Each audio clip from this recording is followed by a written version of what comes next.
نحمده ونصلي على رسوله الكريم أما بعد فأعوذ بالله من الشيطان الرجيم بسم الله الرحمن الرحيم يا أيها الناس إنا خلقناكم من ذكر وأنثى صدق الله العظيم.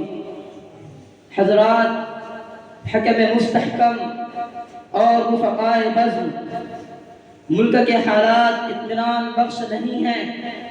راستے پرخطر، گلی چوراہے قتل کی آماج گاہ بنے ہوئے ہیں.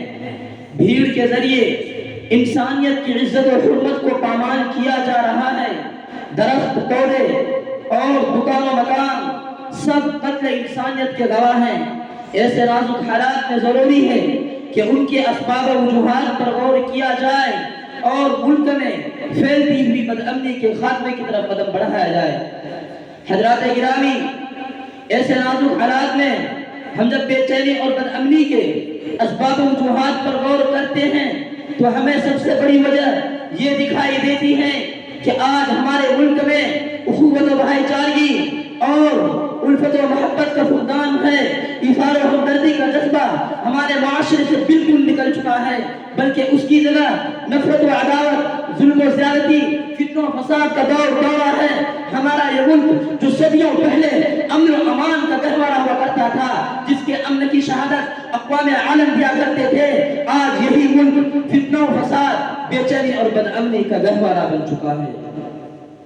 حضرات گرامی، ایسے نازک حالات میں امن و امان، بھائی چارگی اور الفت و محبت کے قیام کے لیے ضرورت ہے کہ اسلامی تعلیمات کو اپنایا جائے تاکہ ملک ایک بار پھر امن و امان کا گہوارہ بن جائے.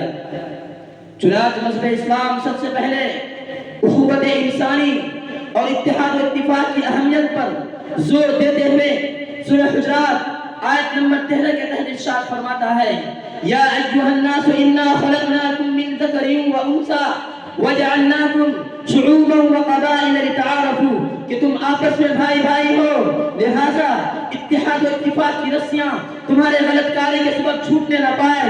اس میں مزید پختگی پیدا کرتے ہوئے آپسی پیار، محبت اور اعزاز و اکرام کا معاملہ کرنے کی ہدایت کرتے ہوئے سورہ بنی اسرائیل آیت نمبر 70 میں ارشاد فرماتا ہے: وَلَقَدْ كَرَّمْنَا بَنِي آدَمَ، کہ ہم نے نفس انسانی کو عزت و احترام کا زیور عطا کیا ہے. وہ باعزت ہے، اس کی حق عزت کی کوشش کرنا اللہ کے پردہ احترام کو چاہ کرنے کے مترادف ہے. سامعین محترم، کبھی تو مذہب اسلام کرۂ ارض پر امن کی بحالی کے لیے فتنہ و فساد سے روکتے ہوئے قرآن کریم میں سورہ اعراف آیت نمبر 56 کے ذریعے پیغام دیتا ہے: وَلَا تُفْسِدُوا فِي الْأَرْضِ بَعْدَ إِصْلَاحِهَا، کہ زمین میں فساد مت پھیلاؤ.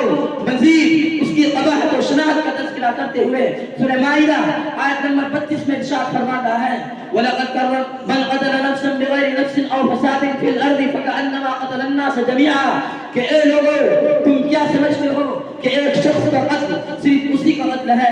نہیں، ہرگز نہیں، بلکہ ساری انسانیت کا قتل ہے.